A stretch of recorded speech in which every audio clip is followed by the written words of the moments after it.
चुनावों के नतीजे आएंगे, लेकिन नतीजों से पहले फलौदी सट्टा बाजार ने फिर से चौंकाया है। फलौदी सट्टा बाजार के दावों ने बीजेपी को चौंका दिया है। तो सट्टा बाजार का अनुमान है एनडीए 400 पार नहीं कर पा रही है। सट्टा बाजार के मुताबिक तीसरी बार मोदी की सरकार तो बन रही है, लेकिन बीजेपी को 296 से 300 सीटें मिलने का अनुमान जताया गया है। तो एनडीए गठबंधन को 329 से 332 सीटें मिलने का अनुमान लगाया है। कांग्रेस को पिछली बार की तरह 58 से 62 सीटें मिलने का अनुमान है। यूपी में बीजेपी को 62 से 65 सीटें मिलने की संभावनाएं जताई गई हैं। तो देखिए, फलौदी सट्टा बाजार ने एक बार फिर से चौंकाया है, जहां उसने सट्टा बाजार में एक बार फिर से माहौल गरमा दिया है और नतीजों से पहले ही ये ऐलान किया है, जिसमें साफ तौर पर बताया गया है कि बीजेपी 400 पार नहीं कर पाएगी।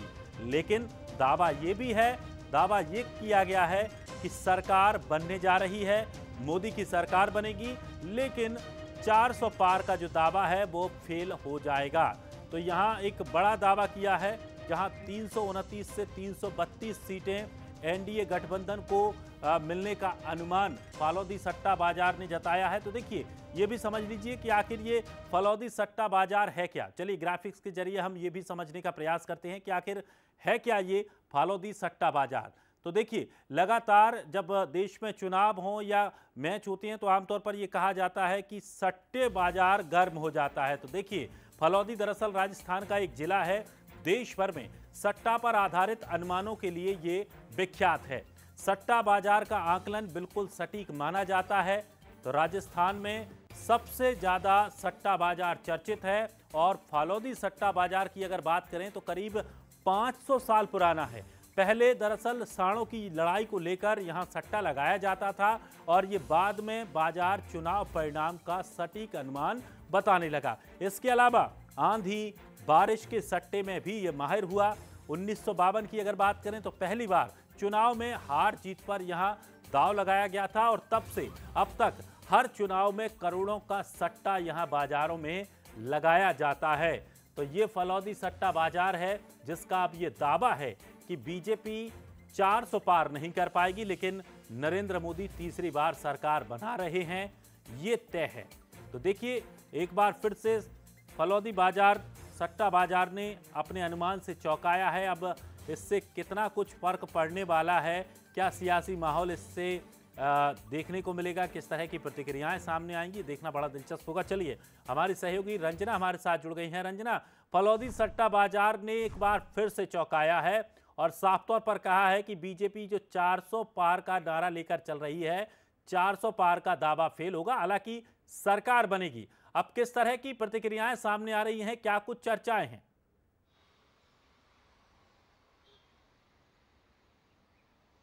जी दिनेश, जो जिस तरीके से अभी देश भर में चुनाव चल रहे हैं उसको लेकर अब लगातार अलग अलग तरीके से जो अनुमान है वो लगाए जा रहे हैं, जिसमें अब जो फलौदी सट्टा बाजार है उन्होंने अपना खुद का आंकड़ों के जरिए जो आकलन है वो निकाला है, जिसमें यही कहा है कि भारतीय जनता पार्टी जिस तरीके से कह रही है कि अब की बार 400 पार, तो इस बार बीजेपी 400 पार नहीं कर रही है, लेकिन सरकार बनाने जा रही है। हालांकि ये तो स्पष्ट हो पाएगा 4 जून को कि आखिर भारतीय जनता पार्टी और जो एनडीए है उसने कितनी सीटें देश भर में हासिल की हैं, लेकिन इसके लिए तो 4 जून का इंतजार करना पड़ेगा। लेकिन अभी जिस तरीके से बातें चल रही है उसको लेकर यही कहा जा रहा है कि जो एनडीए है उसको 350 के आसपास यानी 332 के आसपास जो सीटें हैं वो मिल सकती हैं। तो ऐसे में सरकार बना रही, हालांकि जो सीटों का गणित है वो जरूर ऊपर नीचे हो सकता है, क्योंकि कुछ राज्यों में सीटें घट सकती हैं तो कुछ राज्यों में सीटें बढ़ भी सकती हैं। ये सिर्फ एक तरह का अनुमान ही है, लेकिन जो नतीजे हैं वो क्या होंगे वो 4 जून तक का ही इंतजार करना होगा। लेकिन फिलहाल जब भारतीय जनता पार्टी 400 पार का लक्ष्य लेके चलेगी तो उसमें कुछ ना कुछ अगर कहा जाए तो 350 के करीब भी सीटें पहुंचती हैं, तो ये जो आंकड़ा है बेहद करीब भी कहा जा सकता है। तो इसमें कुछ सीटें घट सकती है, कुछ सीटें बढ़ भी सकती है, लेकिन कोशिश सरकार बनाने की है। और इसमें चलिए रंजना, बिल्कुल हम इसे और समझने का प्रयास करते हैं। हमारे साथ न्यूज हेड शरद द्विवेदी जी भी हमारे साथ जुड़ गए हैं। शरद जी, फलौदी सट्टा बाजार ने अपना अनुमान जाहिर किया है और साफ तौर पर बीजेपी जहां 400 पार सीट का दावा कर रही है, उस दावे को इन्होंने फेल बताया। हालांकि उन्होंने कहा है सरकार बनने वाली है। किस तरह से अब इस आकलन को देखा जाए? देखिए, मुझे नहीं लगता कि बीजेपी शासन से दुख में आएगी, पीड़ा में आएगी। दरअसल 400 पार का नारा, ये जितना जर्नलिस्टिक एक्सपीरियंस से मैंने देखा है, किसी भी सरकार के लिए सबसे कठिन चुनौती होती है लगातार तीसरे टर्म में चुनाव जीतना। अच्छे अच्छे दिग्गज नेताओं को और दिग्गज पार्टियों को अगर हम देखें तो राजनीतिक पंडित मानते हैं कि तीसरा चुनाव सबसे टफ चुनाव होता है। जी।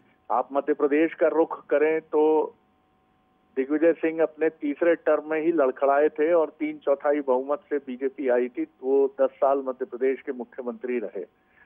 फिर इसी तरह अगर हम बात करें शिवराज सिंह चौहान की, जिन्होंने 2005 में ये दायित्व संभाला मुख्यमंत्री का, तो 2005 के बाद 8 का चुनाव और 13 का चुनाव वो जीते, लेकिन 18 के चुनाव में कांग्रेस ने भले ही कुछ समय के लिए, लेकिन 14 महीने ये सरकार रही कांग्रेस की। और यूपीए को भी आप देखें तो 2 टर्म उन्होंने भी सफलतापूर्वक पूरा किया और तीसरे टर्म में 2014 में वो भी अंतर्विरोधों से घिरे और उनकी सरकार भी गई और बीजेपी की सरकार आई। लेकिन बीजेपी की सरकार के लिए जो भी पूर्वानुमान और दावे हैं वो सब 300 पार की कहानी सहजता से अभी तक कहते हुए नजर आ रहे हैं। हालांकि मैं फिर कहूंगा कि हमें रुकना होगा 4 जून के लिए। लेकिन फलौदी सट्टा बाजार जो सट्टा बाजारों में सबसे प्रामाणिक माना जाता है और उसका दावा है कि 300 के करीब करीब सीटें बीजेपी हासिल कर लेगी और अपने गठबंधन के साथ यानी एनडीए के साथ उसकी सीटों की संख्या 330 के करीब होगी। और देखिए, हमने हमेशा देखा है कि यही फलौदी सट्टा बाजार मध्य प्रदेश में कड़ी टक्कर की बात कर रहा था 3 महीने पहले हुए विधानसभा चुनाव के लिए। तो कुछ चीजें ऊपर नीचे हो भी सकती हैं, पॉजिटिव और पॉजिटिव नहीं, दोनों रूप में। लेकिन 300 पार की कहानी बीजेपी के लिए बहुत आसान नजर आ रही है। दावों की मैं बात कर रहा हूं, इसलिए ये जो बात सामने आ रही है ये बीजेपी के लिए भी कहीं से किसी चिंता का विषय या चुनौती का विषय मुझे नहीं लगती है, जहां तक दावों की बात करें। जी दिनेश। चलिए, शुक्रिया शरद जी।